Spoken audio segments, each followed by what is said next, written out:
Ke sesi ketiga penulisan artikel ilmiah di jurnal internasional.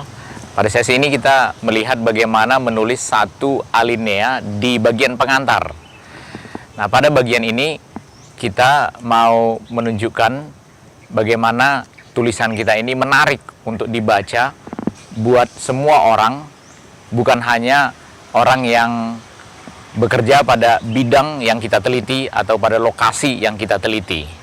Kita sudah ingat dari bagian pertama mengenai topik, kita ingin menulis mengenai masalah yang penting, atau mengenai masalah yang gawat, atau mengenai masalah yang khas Indonesia.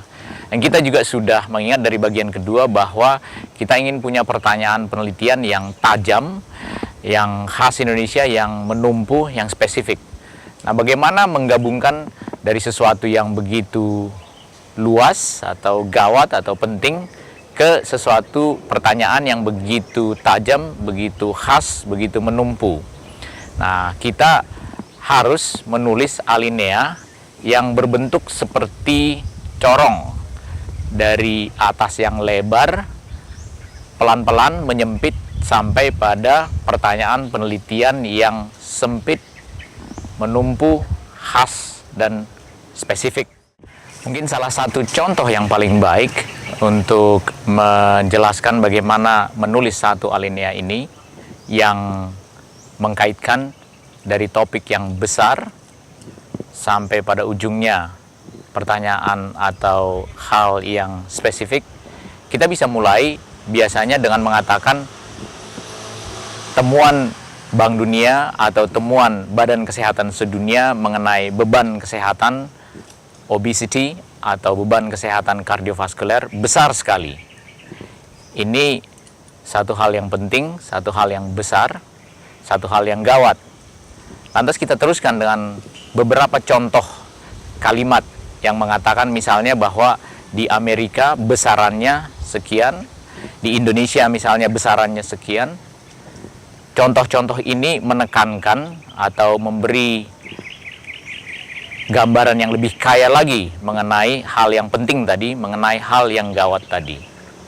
Lantas kita sebutkan apakah memang hal seperti itu juga berlaku di lokasi penelitian kita. Apakah hal seperti itu memang ada di Indonesia? Apakah hal seperti itu memang ada di Nusa Tenggara Timur misalnya? Ini memberi tanda lowongan penelitian, sesuatu yang masih baru, yang belum diteliti. Jadi sudah mulai menyempit dari dunia yang dilaporkan oleh Bank Dunia atau Badan Kesehatan Sedunia ke Indonesia atau ke Nusa Tenggara Timur atau ke lokasi tempat penelitian kita. Lantas biasanya kita akhiri dengan kalimat yang mengatakan pertanyaan penelitian yang spesifik sekali.